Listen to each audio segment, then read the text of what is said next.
Seorang oknum pengacara berinisial IP warga Kabupaten Batang terpaksa diamankan tim Buser Satreskrim Polres Batang beberapa hari lalu.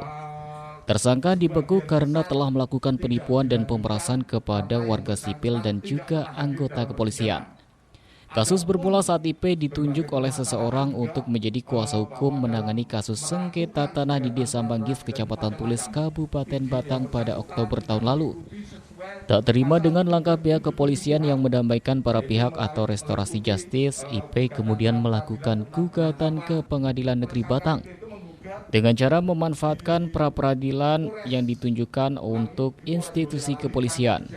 Tersangka yang kalap diduga telah melakukan fitnah kepada tim penyidik dan anggota Satreskrim Polres Batang menerima suap 50 juta dari perdamaian tersebut. Kapolres menjamin pihaknya sudah menjalankan tugas secara profesional dan telah dilakukan pemeriksaan internal oleh Bitpropam. Dugaannya adalah bahwa Polres Batang atas nama IP ini mengaku sebagai prinsipal, kemudian seolah-olah mendapatkan kuasa dari seseorang yang pernah mengadu di Polres Batang.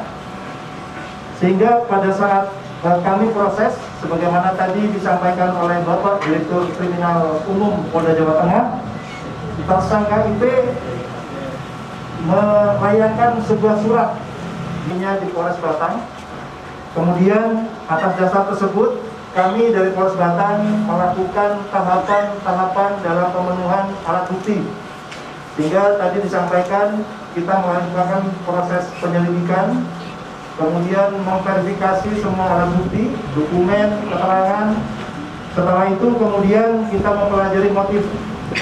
Setelah kita ketahui, kemudian beberapa dokumen, alat bukti kita tingkatkan menjadi proses penyidikan, di mana dugaan tindak pidana pemalsuan surat atau mengadu seseorang atau pejabat, di mana pada saat itu dokumen, beberapa lembar dokumen yang dilayangkan ke Polres Batang, dalam hal ini kita telusuri dengan menggunakan beberapa alat bukti yang lain, surat, dokumen, kemudian tindak pidana pemalsuan surat, seolah-olah mendapatkan surat kuasa melapor ke Polres Batang.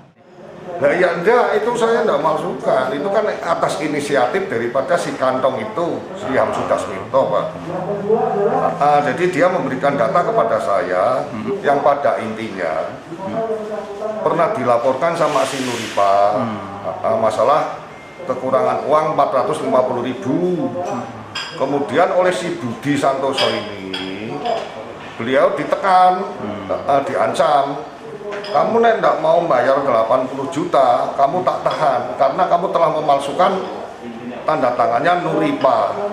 Tuh ceritanya gitu.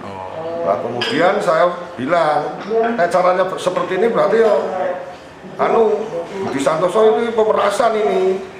Aku sudah bilang sama si kantong seperti itu, Bang Sudasminto itu, Pak.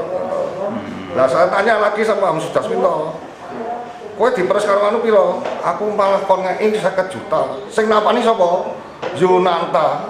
Itu bilangnya Bang Sudasminto langsung. Akibat perbuatannya, tersangka akan ditahan selama 20 hari ke depan sebagai tahanan penyidik untuk kepentingan proses penyidikan. Tersangka akan dijerat dengan pasal 263 ayat 1 KUHP ayat 2 junto pasal 3317 KUHP junto pasal 220 KUHP dengan ancaman hukuman maksimal 6 tahun penjara. Saif Robani, Batik TV melaporkan. Terkait dengan